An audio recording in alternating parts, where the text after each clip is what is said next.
जैसे कि हालात हाजरा और ख़ास तौर पर संभल पर काफ़ी सियासत देखने को मिल रही है और जिस अंदाज में पुलिस की कार्रवाई संभल में भी उसकी पुरजोर मजम्मत की जा रही है, क्या कहना है? नहीं, देखिए, आज मुल्क में हालात ऐसे हैं, चारों तरफ नफरत की आंधियां हैं। इन नफरत की आंधियों ने मोहब्बत के गुलिस्तान को ढा दिया है।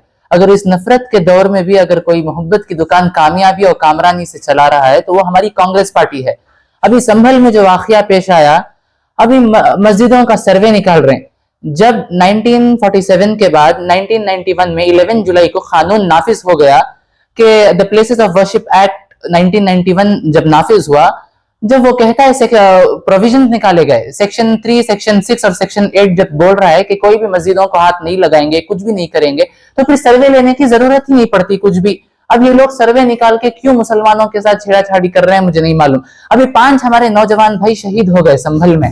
अभी उनकी शहादत पर हमें बहुत तकलीफ महसूस होती है। जो 17 साल का नौजवान माइनर मारा गया है उसमें पुलिस की गोलियों में, ये सब बहुत तकलीफ दे है मुसलमानों के लिए। हम एक मस्जिद खो चुके हैं पहले ही। बाबरी मस्जिद 6 दिसंबर अभी आने वाला है, परसों। एक मस्जिद तो आप हमारी छीन लिए, अब और आप वक्फ की बिल लाते हैं, वक्फ अमेंडमेंट एक्ट ला रहे हैं। मुसलमान हरगिज भी नहीं चाहता कि वक्फ अमेंडमेंट बिल पास हो यहाँ इंडिया के अंदर। अभी जब आप हम लोग पुरजोर मजम्मत कर रहे हैं वक्फ अमेंडमेंट बिल की, और अभी जो ये प्लेसेस ऑफ वर्शिप एक्ट जो आप निकाले, जब सेक्शन 3 और सेक्शन 4 का सब क्लॉज 2 कहता है कि जो भी मस्जिदें ऑलरेडी 1947 के बाद बन गई उनको हम कुछ भी नहीं करेंगे, उनका कुछ भी नहीं होगा, एक्सेप्ट बाबरी मस्जिद का जो भी था, जो राम मंदिर आप बना उसके बाद हो गया। अभी बार बार आप सर्वे क्यों निकाल रहे हैं? आप 1.5 घंटे में सर्वे निकाल लेते हैं, 2 बार सर्वे करते हैं। सर्वे का टाइमिंग सिर्फ 5 बजे तक था, आप सर्वे रात के 8 बजे तक करते हैं। छेड़ाछाड़ी होती है वहां।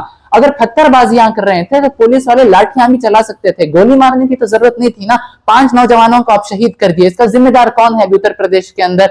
और मुल्क में हालात ऐसे चल रहे हैं, मुल्क की जीडीपी कमजोर हो रही है, रुपये की कीमत गिर रही है, डॉलर की कीमत आसमान छू रही है मुल्क में, सरहदों पर जवान शहीद हो रहे हैं और सरकार खामोश है हमारी। अगर कोई 50,000 का गरीब अगर कोई 50,000 का लोन ले मुल्क में और वक्त पर अदा ना करे तो सरकार उनका जीना मुश्किल कर देती है। और ये बड़े बड़े उद्योगपति मुल्क के अंदर 5-5 हजार करोड़ का गबन कर भाग रहे हैं और सरकार हमारी चुप है। सरहदों पर जवान शहीद हो रहे हैं, सरकार चुप है। किसान मर रहे हैं मुल्क में, सरकार हमारी चुप है। जीएसटी की महामारी ने छोटे मोटे व्यापारियों का धंधा बर्बाद कर दिया, उनका कारोबार, सरकार इस पर भी चुप है।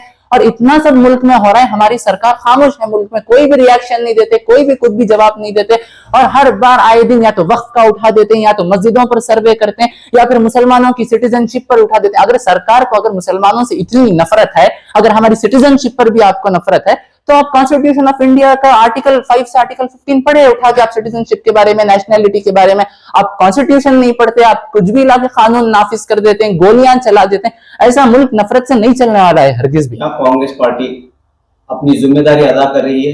हाँ, कांग्रेस पार्टी बिल्कुल अपनी जिम्मेदारी अदा कर रही है, और इंडिया अलायंस भी अपनी जिम्मेदारी पूरे तरीके से अदा कर रहे हैं। और हम लोग इस बात की मजम्मत कर रहे हैं पूरे तरीके से। हमारे इंडिया अलायंस के समाजवादी पार्टी के अखिलेश यादव साहब ने भी पार्लियामेंट में आवाज उठाया परसों संभल के इशू पे। तो क्या लग रहा है आपको, इसके पीछे क्या सियासत हो सकती है? हाँ, बिल्कुल सियासत हो रही है। नहीं, क्योंकि क्या हुआ, अदानी का मसला चल रहा था मुल्क में, अदानी का मसला था, तो अदानी अरेस्ट अदानी के नारे लग रहे थे। अचानक से उसके बाद ही संभल का इशू पुरजोर पे चढ़ा, जोर कर दिए संभल के इशू को आप। अदानी के मसले के बाद हुआ, और इलेक्शंस भी थे उस वक्त। अब ये किस बात को दबाना चाह रहे हैं, किस बात को चढ़ाना चाह रहे हैं मालूम नहीं।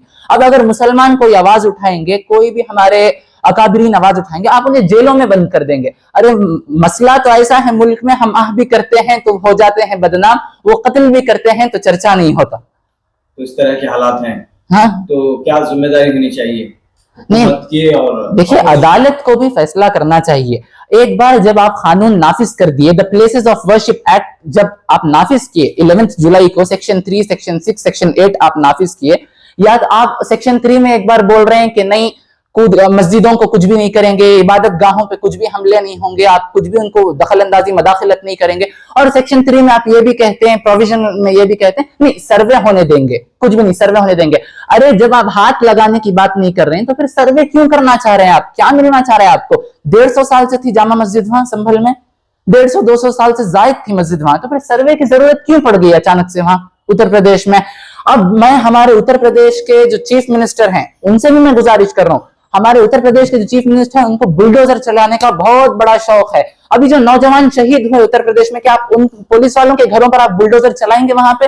मेरा सवाल है उत्तर प्रदेश की सरकार से। संभल का इश्यू अभी खत्म नहीं हुआ कि अजमेर का मामला, अजमेर की दरगाह पे आप अभी ये कर दिए, जो 800 साल से जायद से जो दरगाह है आप उस पर अभी आप मसला कर रहे हैं, सर्वे कर रहे हैं, मुसलमानों को छेड़ना चाह रहे हैं, मुसलमानों को रोड पर लाना चाह रहे हैं आप, ताकि हम लोग एहतजाज करें और गोलियों में आप हमें मारें। मैं बस यही कहना चाहूंगा कि जवानों से कि आप मुत्तहिद रहें, लश्कर भी तुम्हारा है, सरदार भी तुम्हारा है, तुम झूठ को सच लिख दो, अखबार भी तुम्हारा है। इन अंधेरों का जिगर चीर कर नूर आएगा, अगर तू है फिरौन तो मूसा भी जरूर आएगा।